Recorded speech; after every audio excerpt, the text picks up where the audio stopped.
میرے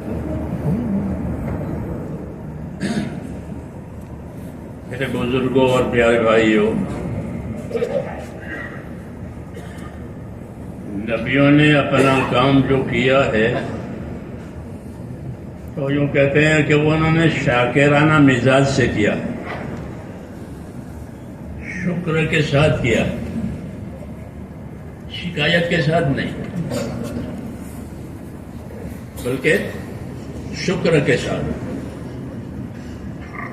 کیونکہ اللہ کو شکر پسند ہے، شکایت پسند نہیں ہے۔ تو انہوں نے اپنا کام شکر کے ساتھ کیا۔ نوح علیہ السلام کے بارے میں اللہ تعالیٰ فرماتے ہیں ذریۃ من حملنا مع نوح انہ کان عبدا شکورا۔ ان کو عبد شکور کہا ہے، تو ہم سب جانتے ہیں کہ ان پر کتنی گزری ہے۔ جی ہاں، سب جانتے ہیں، اتنی لمبی عمر اور اتنی لمبی آزمائش۔ جی ہاں، لیکن ان کا ذکر جو ہوا ہے وہ اس طریقے سے ہوا، ذریۃ من حملنا مع نوح انہ کان عبدا شکورا، کہ یہ نوح ہمارے جو تھے وہ شکر کرنے والے بندے تھے۔ شکر ایمان کی صفت ہے، کفر میں شکر نہیں ہوتا۔ شکر جو ہے، شکر، صبر، یہ ایمان کی صفتیں ہیں۔ ایمان کی ترقی کی وجہ سے شکر بھی پیدا ہوتا ہے، ایمان کی ترقی کی وجہ سے آدمی میں صبر بھی پیدا ہوتا ہے، اور ایمان کی ترقی کا مطلب یہ ہے کہ اللہ سے تعلق پیدا ہوتا ہے، اللہ سے تعلق پیدا ہوتا ہے۔ اس لیے خوش نصیب بندہ وہ ہے کہ جس کو اللہ اپنی محبت بھی دے اور اپنے اطاعت بھی دے، وہ خوش نصیب کہلاتا ہے کہ اللہ نے اس کو اپنے محبت بھی دی اور اپنے اطاعت بھی دی، اور یہی اللہ سے مانگی جائے۔ ہاں، روایت اللہ مرزقنی حبک، تو اللہ سے اس کی محبت بھی مانگنی ہے اور اللہ تعالیٰ سے اس کے اطاعت بھی مانگنی ہے۔ دوسری بات یہ ہے کہ دنیا ہے اور اللہ نے دنیا میں دونوں حالتیں رکھی ہیں، صبح بھی ہوتی ہے، شام بھی ہوتی ہے، رات بھی ہوتی ہے، دن بھی ہوتا ہے، دشمنی بھی ہوتی ہے، دوستی بھی ہوتی ہے، بیماری بھی ہوتی ہے، تندرستی بھی ہوتی ہے۔ ان چیزوں کے ساتھ اللہ تعالیٰ نے دنیا کو چلایا ہے۔ ہاں، کیونکہ حالات کا پیدا کرنے والا تو اللہ ہی ہے اور کوئی نہیں ہے۔ حالات اللہ پیدا کرتے ہیں، اچھے حالات آئے، ناگوار آئے، یہ جوانی، بڑھاپا، انسان کی زندگی میں اللہ پیدا کرتے ہیں۔ تو حالات کا پیدا کرنے والا اللہ ہوتا ہے اور کوئی نہیں ہوتا، خالق ایک ہی ہے۔ حالات کو اللہ پیدا کرتے ہیں، پھر حالات پر اللہ تعالیٰ اپنے ایمان والوں کو حالات کا بھی انعام دیتے ہیں، جیسے اعمال کا انعام دیتے ہیں۔ اللہ تعالیٰ جیسے اعمال کا انعام دیتے ہیں، حالات کا انعام بھی دیتے ہیں۔ انہوں نے ان حالات میں اپنی ذمہ داریاں پوری کی ہیں۔ اللہ کے ہاں حالات ایسے نہیں ہے کہ بھائی دنیا ہے، غریبی ایمان، نہیں، حالات پر بھی دینا ہے اور اعمال پر بھی دینا ہے۔ یہ ایمان کی برکتوں میں سے ہے۔ ایمان کی برکات میں سے یہ ہے کہ حالات پر بھی دیں گے، عمل پر بھی دیں گے۔ باقی دوسرے کسی ادارے میں حالات پر کچھ نہیں ملتا کہ آپ نے کسی جگہ بیماری میں اپنی ڈیوٹی پوری کی تو وہ بیماری کا بھی آپ کو کچھ دے، ایسا نہیں ہے۔ یا پیدل چل کر کے آپ اپنے دفتر میں پہنچ گئے تو آپ کو پیدل چلنے کا بھی دے، کہ ایسا نہیں ہے۔ حالات پر نہیں دیتی دنیا۔ اللہ کی ایک ذات ہے جو حالات پر بھی دیں گے اور ذمہ داری پوری کرنے پر بھی دیں گے۔ جی ہاں، اس لیے حکم یہ ہے کہ اپنے اللہ سے اچھا گمان رکھو۔ ہاں، جابر بن عبداللہ فرماتے تھے کہ مجھ سے رسول صلی اللہ علیہ وسلم نے اپنی وفات سے 3 دن پہلے یہ فرمایا کہ جابر، تمہاری موت اس حال میں آوے کہ تمہارا گمان اپنے پروردگار سے اچھا ہو۔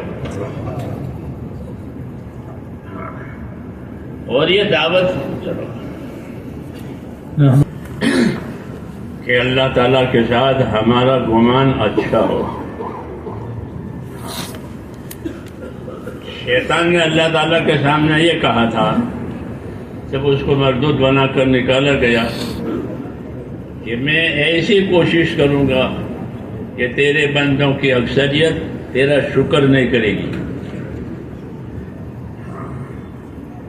تیرے بندوں کی اکثریت تیرا شکر نہیں کرے گی، تیری نعمتوں کو بھول جائے گی، اپنی ذمہ داریوں کو بھی بھول جائے گی، تیرا شکر نہیں کرے گی، میں اکثر ایسا بناؤں گا۔ جی ہاں، یہ سب باتیں ہم کو قرآن حدیث نے بتائی ہے، اسی کا نام علم و ذکر ہے، وہ ہمارے اندر کم ہے۔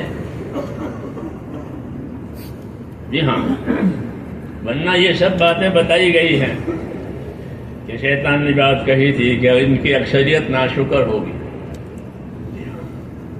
اس لیے میرے دوستو، پہلی صفت وہ ہے نعمت پر شکر کرنا۔ نوح علیہ السلام کو اللہ نے شاکر بتایا، ابراہیم علیہ السلام کو شاکر بتایا، حالانکہ یہ دو پیغمبر ایسے ہیں کہ ان پر آزمائشیں بہت آئی۔ وَإِنَّ مِن شِيَعَتِهِ ابراہیم، نوح علیہ السلام کا ذکر ختم کر کے کہ اسی گروہ کا ایک آدمی ابراہیم بھی ہے۔ جی ہاں، سورہ صافات میں کہ وَإِنَّ مِن شِيَعَتِهِ ابراہیم، جیسے نوح علیہ السلام ہے، لمبی مدت، لمبی ذمہ داری، لمبی پریشانی، اور اسی گروہ کا ایک آدمی یہ ابراہیم بھی ہے۔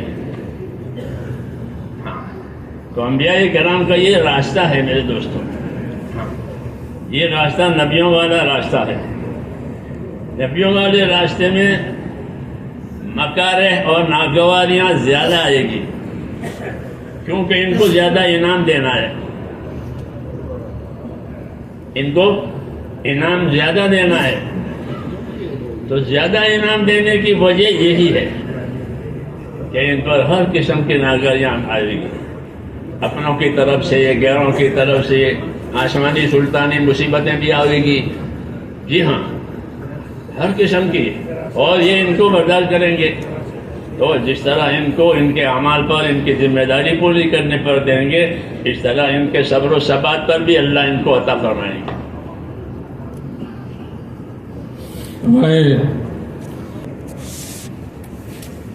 جی ہاں، آپ کو بھی جلانے کے لیے آئے تھے آگ لے کر کے، جن، تو جنہوں نے بھی آپ کے ساتھ دشمنی کی، انسانوں نے بھی آپ کے ساتھ دشمنی کی۔ جی ہاں، اللہ تعالیٰ نے خبر دی ہے کہ تم اپنے کام میں اس طرح کی چیزیں پاؤ گے کہ تمہارے ساتھ دشمنیاں کی جائے گی، جو جانتے ہیں وہ بھی دشمنی کریں گے۔ جاننے والے کون ہیں؟ کہ اہل کتاب ہے۔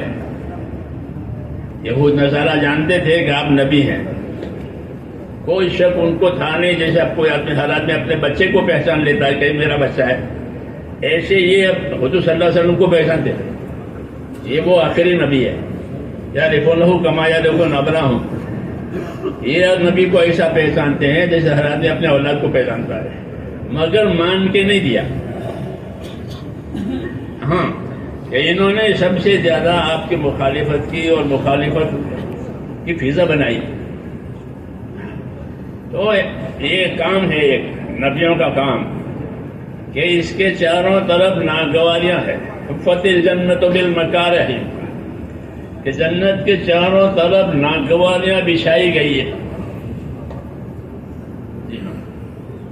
اور دوزخ کے چاروں طرف خواہشات بچھائی گئی ہے، کہ خواہشات کے راستے سے آدمی دوزخ میں جائے گا۔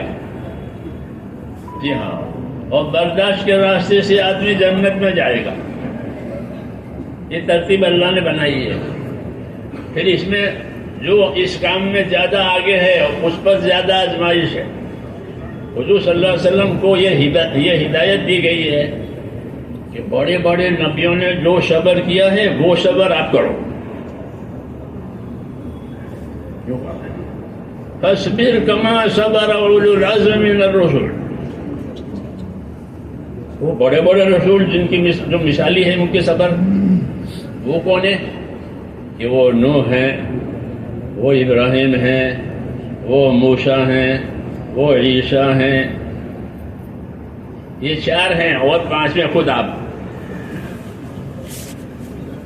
ان کو اولو العزم انبیاء کہا جاتا ہے۔ بڑے عظیمت والے، تو آپ کو حکم دیا کہ آپ ایسے صبر کرنا چاہیے، انہوں نے کیا.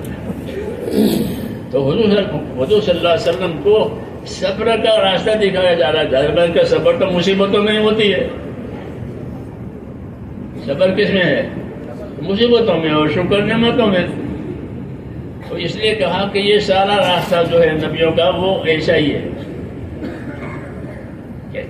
ایک مشکل ختم ہوئی دوسری آئے گی. حدیثوں میں ہے کہ آدمی کے چاروں طرف مشکلات ہے، جب ایک گئی تو دوسری آئی. جی ہاں، یہاں تک کہ اس کی موت آ جائے. اس لیے نظام الہی تو یہی ہے کہ ناگواریوں کے ساتھ اللہ تعالیٰ حق کو پھیلائیں گے. قاعدہ ہے کہ حق کو پھیلانا یہ ناگواریوں کے ساتھ ہوگا، باطل کا پھیلنا شہوتوں کے ساتھ ہوگا. یہ اصول اللہ تعالیٰ کی طرف سے کہ جتنا باطل ہے دنیا میں ان کے پھیلنے کے لیے جو سرمایہ ہے وہ ان کی خواہشات ہیں. جی ہاں، اور جتنا حق ہے کہ ان کے پھیلنے کا سرمایہ کہ وہ ان کا تحمل ہے، ان کا برداشت ہے، اپنوں کا غیروں کا. اپنے نفس کی طرف سے بھی آدمی پر آزمائش ہے، نفس گھبراتا ہے. جی ہاں، کوئی کچھ نہیں کہتا لیکن نفس گھبراتا ہے. جیسے چھوٹا بچہ گھبراوے نہانے سے دھونے سے. ہاں، نفس چھوٹے بچے کی طرح ہے، کوئی کچھ نہیں کہتا لیکن نفس گھبراتا ہے. یہ سب چیزیں تمہارے ساتھ آئے گی. ہاں، اس لیے حضرت عمر فرماتے تھے کہ اپنے آپ کو خیر کے کاموں کا عادی بناؤ. جی ہاں، کیا وہ اس کے عادی ہو گئے؟ جی ہاں، اس کے عادی ہو گئے تو اس سے کیا ہو جاتا ہے کہ ہلکا ہو جاتا ہے کہ اس کا عادی ہے. تو نیک کاموں کا بھی عادی بننا ہے ہم کو، اور ناگواریوں کے برداشت کرنے کا بھی عادی بننا ہے. یہ ہم کو ہدایت ہے ہمارے بڑوں کی طرف سے کہ اپنے آپ کو خیر کے کاموں کا عادی بناؤ. پھر جتنی ناگواریاں آئیں گی اسی قدر ان کو درجات اور بلندیاں دی جائیں گی. اس لیے جنت میں جا کر ناگواریوں کے ختم ہونے کا شکر کریں گے. الحمدللہ الذی اذھب عنا الحزن. اللہ کا شکر ہے سب سختیاں اب ختم ہو گئی، اور اللہ نے ہمارے ساتھ مغفرت کا بھی معاملہ کیا ہے اور نعمت کے دینے کا بھی معاملہ کیا ہے. گناہ تھے وہ معاف کر دیے اور نعمتیں تھی وہ دی دی.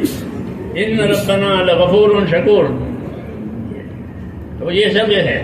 اس لیے صحابہ کرام کی نظر جو تھی میرے بھائیوں اپنے آخرت پر تھی، اور آخرت دونوں شکلوں میں بنتی ہے.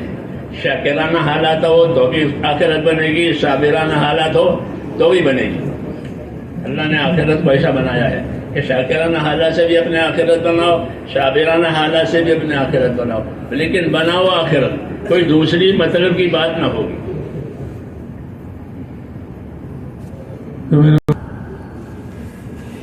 حضرت شیخ رحمۃ اللہ علیہ نے فضائل صدقات میں آخر میں لکھا ہے، مال کے خرچ کرنے کی ترغیب ہے. تو کہا کہ مال تو خرچ کرتا ہے آدمی، لیکن یہ دیکھے کہ کتنا خرچ کیا. فرمایا جو خرچ نہیں کیا ہے وہ زیادہ ہے، اور جو خرچ کیا ہے وہ تھوڑا ہے. سب کے لیے حساب ہے کہ جتنا انہوں نے لگایا ہے وہ تھوڑا، اور جو نہیں لگایا ہے وہ زیادہ. ایسے ہی تکلیفوں کے بارے میں، ناگواریوں کے بارے میں، کہ جو ناگواریاں آئی ہیں وہ تھوڑی، اسی مقابلے میں جو راحتیں آئی ہیں وہ زیادہ ہے. جی ہاں، کہ دونوں چیزیں آتی ہیں دنیا میں، صبح بھی ہوتی ہے شام بھی ہوتی ہے، دونوں چیزیں آتی ہے. لیکن دیکھیں زیادہ، کہ زیادہ تو اللہ تعالیٰ راحتیں دیتے ہیں. ناگواریوں کا زمانہ تو وہ تو تھوڑا ہوتا ہے، بیماری کا زمانہ تھوڑا، اور تندرستی کہ بیماری سے پہلے بھی تندرستی تھی اور بیماری کے بعد بھی تندرستی آئی ہے. تو یہ تکلیف دو راحتوں کے بیچ میں ہوتی ہے. ایک فَعُسْرٌ بَيْنَ يُسْرَيْنِ، ایک تکلیف دو راحتوں کے بیچ میں ہوتی ہے. لیکن آدمی گھبراتا ہے. اس لیے اللہ تعالیٰ تسلی کے مضامین نازل کرتے ہیں. اور بیماریوں پر، ناگواریوں پر، تحمل پر بھی انعام اکرام کے وعدے کرتے ہیں. حالانکہ کسی ڈپارٹمنٹ میں، کسی شعبے میں ایسا نہیں ہے کہ کوئی ناگواری آئی تو آپ کو کچھ اور ملے گا، کہ نہ کام پر ہی ملے گا اور نہیں ملے گا. کام پر میں کام کرو لے لو، باقی نہیں. ہمارے ہاں یہ ہے کہ اصل کام پر بھی ملے گا، اور اصل کام تک پہنچنے کے لیے جو باتیں آئی ہیں، جو ناگواریاں آئی ہیں، اللہ تعالیٰ اس پر بھی دیں گے. کہ ہمارے کام کے لیے اوذوا فی سبیلی وقاتلوا وقتلوا لأکفرن عنہم سیئاتہم ببعض، کہ ان کو میرے راستے میں ایذائیں ہوئی ہے، مرنے ماننے کے حالات ان پر آئے ہیں، تو میں ان کے گناہوں کو مٹا دوں گا. جی ہاں، تو اللہ تعالیٰ ناگواریوں پر بھی دیتے ہیں. جی ہاں، کہ ناگواریاں کام میں آئی ہے کہ اس پر بھی دیں گے اور اصل کام پر بھی دیں گے. اس لیے کوئی کسی حال میں بھی نا امید نہ بنے، یہ حکم ہے کہ کوئی کسی حال میں نا امید بھی نہ بنے اور کسی اچھے حال میں مغرور بھی نہ بنے. کہ اپنے اچھے حالات کی وجہ سے کہ مغرور نہ بنو. ایک اوپر سے اچھے حالات آئے ہیں کہ اللہ کی طرف سے آئے ہیں، ناگوار آئے وہ اللہ کی طرف سے آئے ہیں. یہ حکم ہے ہم کو، اسی میں ہماری تربیت ہوتی ہے. اور تربیت کے بعد جو کام ہوتا ہے وہ زیادہ صحیح ہوتا ہے. مجھے پسند ہے کہ تنہائیوں میں ندامت ہو اور انابت ہو. اپنی تنہائیوں کو انابت والی اور ندامت والی بنانی ہے. جی ہاں، کہ انابت پر ہدایت آئے گی. وَيَهْدِي إِلَيْهِ مَن يُنِيبُ. اپنی تنہائیوں میں انابت کہتے ہیں دلوں کا رجوع اللہ کی طرف، کہ کوئی کام بنانے والا نہیں ہے، کوئی بخشنے والا نہیں ہے سوائے اللہ کے. جی ہاں، کہ بخشے گا تو وہی بخشے گا، سزا دے گا تو وہی سزا دے گا، حالات بناوے گا تو وہی بناوے گا، بگاڑے گا تو کہ وہی بناوے گا. خالق کل شیء، ہر چیز کا وہ پیدا کرنے والا. تو ضرورت اس کی ہے، یہ کوئی تحریک نہیں ہے جیسے دنیا میں تحریک چلتی ہے. جی ہاں، یہ تحریک نہیں ہے، یہ تو عبادت پھیلانے کی محنت ہے. کیونکہ اللہ نے انسانوں کو، جناتوں کو عبادت کے لیے پیدا کیا ہے. یہ حکومت کرنے کے لیے، کمانے کے لیے کہ نہیں. میں نے جناتوں کو اور انسانوں کو صرف میری عبادت کے لیے پیدا کیا. یہی موضوع ہے، مقصد ہے ان کی زندگیوں کا. اس لیے اللہ تعالیٰ نے اس کا اہتمام کیا ہے کہ عبادت کا پیغام، عبادت کا مزاج ان کا بنے، عبادت کا پیغام ان کے پاس آوے، کہ یہ اپنے مقصد حیات کو نہ بھولیں. اس لیے زیادہ تر نبی ماضی میں اسباب والوں کے پاس آئے ہیں. اسباب والے، نوح علیہ السلام کثرت والے، جی ہاں، اسرو کارخانے والے، کھیتی والے، حکومت والے، تجارت والے، ان کے پاس نبی آئے ہیں. اسباب والوں کے پاس، کیونکہ وہ اپنے اسباب میں اللہ کو بھول جاتے ہیں. ان کو پیدا کیا ہے عبادت کے لیے. وہی بات ہے تو ہمارے ساتھ بھی وہی بات ہے کہ ہمارے ساتھ اسباب ہوں نہ ہوں، ہمارے ساتھ حالات تو ہوں گے. اچھے حالات بھی ہوں گے، ناگوار حالات بھی ہوں گے. ہاں، تو حالات کی وجہ سے اصل چیز سے آدمی نہ کٹے نہ ہٹے. کیونکہ اللہ تعالیٰ حالات کا بھی انعام دینے والے ہیں اور ذمہ داریوں کا بھی انعام دینے والے ہیں. کہ ذمہ داریاں پوری کی ہے کہ اس کا انعام ملے گا، حالت برداشت کی ہے کہ اس کا انعام ملے گا. جیسے سردی کا وضو، تو سردی کے وضو پر وضو کا بھی انعام ملے گا، سردی کا بھی انعام ملے گا. جی ہاں، تو اللہ کی طرف سے انعام ہے. یہ انعام اس لیے ہے کہ کوئی حالات کی وجہ سے ہٹے نہیں، کٹے نہیں. کیوں کہ ہم کو تو حالات کا بدلہ ملنے والا ہے، جس طرح اعمال کا بدلہ ملنے والا ہے. اس لیے فضائل دہرائے جاتے ہیں کہ فضائل سنو تاکہ تم پتہ چلے کہ اللہ کیا دینے والے ہیں اور کس حالت میں دینے والے ہیں. جی ہاں، فضائل کا علم مقدم ہے. مولانا جی ایسا فرماتے تھے دعوت دین کے لیے. جی ہاں، کہ اسی سے جان پڑتی ہے، اور فضائل کا اس دھیان نہیں ہوگا تو جاننی پڑے گی. اسے فرماتے تھے یہ علم مقدم ہے اس کام کو جاری کرنے کے لیے، ذریعے کے طور پر ہے کہ اسے تسلی ہوتی ہے کہ اگر ہم کو تکلیف ہوئی تو ہمارا تکلیف کا بھی ہمارا بل آئے گا. جی ہاں، نعمت ہے تو نعمت کا بھی بل آئے گا. جی ہاں، ہر حال میں دونوں صورتوں میں اللہ تعالیٰ نے. اللہ مجھے بھی توفیق دے، آپ کو بھی توفیق.